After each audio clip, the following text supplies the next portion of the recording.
I'm here at the request of Debbie Martinez, and I don't think anyone in this room has really sat down and read the contracts that you're funding, because they're very clear and they're very unambiguous. And I just want to explain to you what we have here. We have a facility that the City of Gainesville paid $1,220,000 for, and subsequently dumped another million in. So they got $2.2 million into the campus, which is 25 acres. There's a license agreement that allows the coalition to occupy part of this campus, not all of it. On the first page, the license is being granted as is. I'm going to repeat that because it's in all caps. As is, meaning the licensee accepts the premises in its current condition and fully understands the city is making no obligation to maintain or improve the premises beyond that specified in this agreement. And the city did agree to take care of the roofs and the exterior of the buildings only. And then everything else is billed to the coalition. This is what they agreed to. Now, sir, you have said, why aren't there standards? Well, actually, there are standards because there's a separate service agreement that has been amended as of it was amended in August. It was amended again in August, and now they're amending it again. And all the amendments involve more money. But if you and another thing to understand is this service agreement is for 2.5 years. Year one was 6 months, because everything's based on a fiscal year.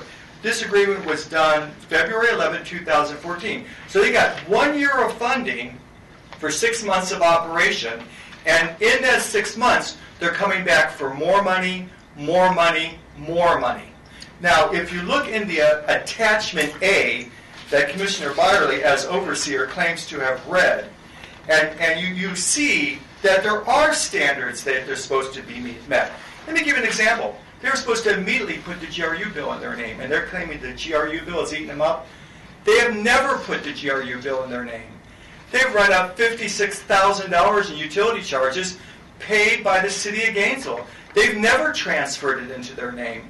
Today, the bill is in the name of the City of Gainesville. They violated the contract right there. By September 30th, 2014, they're supposed to have certain things in place. They are not in place. By today, they're supposed to have 100 people inside. They've got 22 people inside. They are in flagrant violation of what they agreed to do by this date, and they're way over budget. It's a double whammy. If Commissioner Byerly had a tenant treating their lease like this agreement, Commissioner Byerly would evict them, which you have a right, which the City of Gainesville has a right to do. 30 days notice, they're out of there. They have not delivered anything near what they promised. They are way over budget. Now, I have gone out there personally and photographed this place. And I've gone out and videographed this place.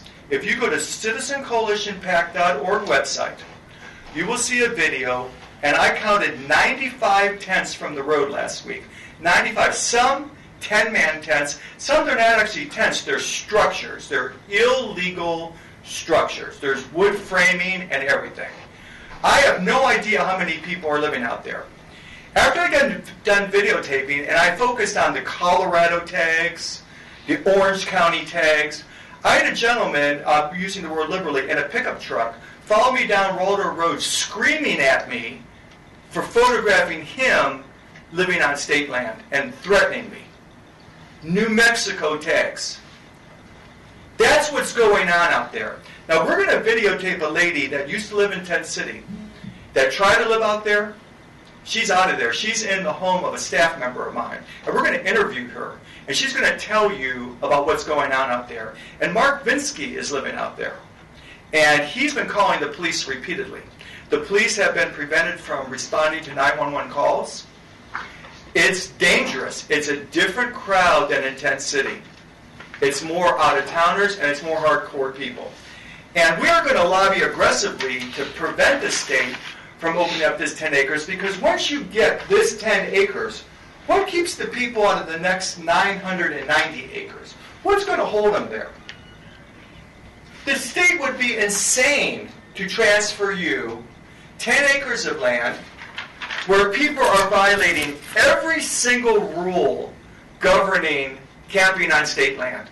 Every single rule is violated. And let me tell you this, not if, but when one of these clients, as you call them, rape someone, murder someone, attack someone, whether it be another resident or someone in the duck pond, Robert Rush is going to come and get involved, and you know what's going to happen.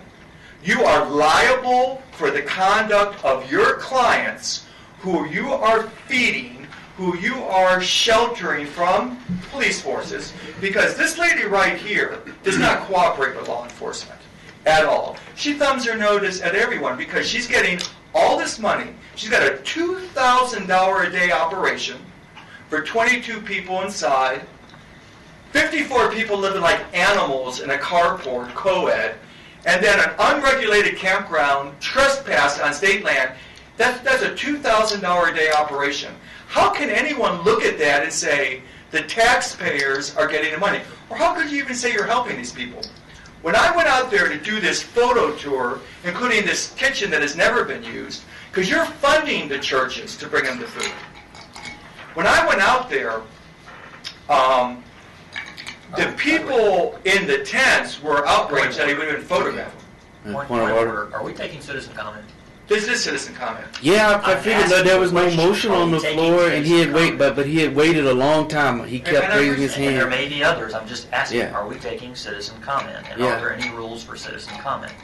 Well, I'm sure they have been, but today it hasn't been. So, Well, I'm asking you, the chair. I mean, when we're in here, it seems that folks have had unlimited time to Rodney speak. Long spoke for about a half hour, and he had good comments. But this kitchen has never been used. They dumped hundreds of thousands of dollars in it. What they did is they fixed up the kitchen that they don't use. They fixed up the chapel that they can't afford the utility before. Then they say they're out of money. It was completely mismanaged from the very beginning. And they envisioned a multi-million-dollar-a-year operation, clearly. That's their plan. The more people, that's why they need the people in the tents, to make it look like they're doing something. But this is a catastrophe for the innocent people at Takachali to have, people of this genre camped out right next to them, to the 400 employees at the East UF campus. I own property along Waldo Road. This whole area is coming back, and you are creating a quagmire that's going to contaminate this whole 1,000-acre forest. They're not going to stop at the 10. They'll be out to the 30, and then they'll be heading out toward Newman's Lake. There's no way that you're going to ever keep a lid on people if you're going to feed them, give them a free cell phone, give them services. I mean, there's just no limit. This is going to grow exponentially. And they'll be back here for more and more and more money because the public's not going to support this over the long term. It's so mismanaged and it's so ill-conceived. It's not a matter of that I don't want homeless people helped. This is an enabling center. There are no rules. There's expectations. I have a picture of the pavilion. There's expectations. There's no background checks. They don't run this like the St. Francis House is run or the Salvation Army. I have a property right next to the Salvation Army, a rental property. There's no problem. They're like 2 blocks away. There's no problem with it. This is a catastrophe waiting to happen. And when we videotape a former resident out there, this is the last thing I'm going to say. I stood in line to get into his kitchen during the pancake breakfast, and we noticed there were no women in line. And I was with Debbie Martinez, who kind of looks like a homeless person. She's real good with people. And she asked this gentleman, I said, why aren't there no women in line? Well, he said, well, they're lazy. They won't stand in line for food. We bring it back to them. The reason women don't stand in line is they get groped whenever they get into a line. The women are like the bottom of the social ladder in this community, and they're subject to constant abuse. This is a horrible place to be a woman. I got news for you. And we're going to be videotaping a woman that tried to live out here, who lived very successfully in Tent City, and we're going to reveal what's been created out here. And I don't think Putnam's going to let this land deal that's going through, because Perry's now got his eyes open. The state would be crazy to give you 10 acres next to 990 acres that cannot be policed. They'd be out of their mind to do that, and I don't think they're going to. And in terms of what you're trying to do in the fairgrounds and over here, who the hell is going to want to be next to something mushrooming like this? Where's this going to be in 5 years? How many people are we going to have camped out in the woods? You have no idea how many people are in those 95 tents. And that's just tents I could see from the service road. I don't know how far back. It's not safe to walk around back there. Because they're threatening me just to sit in my big, huge truck and videotape them. They're going down Walter Road. So I can't go out in the woods unless Tony Jones gives me a police detail. And if he does, I will go through the woods. And I'll photograph everything going on out there. The police fully support what they're doing. They know it's a quagmire. They've been out there over 100 times. And they're going to continue to go out there because Vinsky's calling him. Vinsky's in Campground H. They wouldn't let him inside. And people are setting each other's tents on fire. And this is the final thing. All these numbers, they're not counting the 2,000 bus passes that were given to Teresa Lowe. Richard Selbeck had someone come in with a bus pass trying to pawn it. Richard Selbeck gave her pack $50 cash today. They're pawning the tents that they were given.